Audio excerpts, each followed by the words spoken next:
Quella cuciniamo insieme ad Andrea, insalata palermitana a modo mio. Curiosi? E allora, amo in cucina. Un masceddaro, quindi la parte della mascella del bovino, e un carcagnolo. Cos'è il carcagnolo? Il carcagnolo è quella parte terminale della zampa dove esattamente c'è lo zoccolo, che è levato la cosiddetta scarpa, quindi lo zoccolo, l'unghio, la parte dura, all'interno troviamo una cartilagine. Tutte queste parti vengono comunque lessate e andrò ad inserire una ringa a pezzettini e inserisco all'interno di una bolla. Trasferisco pure la nostra mascella, un masceddaro e un carcagnolo e andiamo a mettere anche se dentro la bolla. Inserisco olive verdi, nocellara, finocchio, condirla, sale, olio e chimano belle pulite.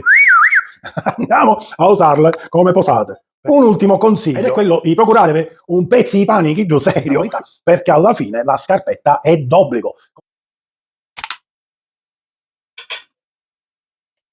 Bella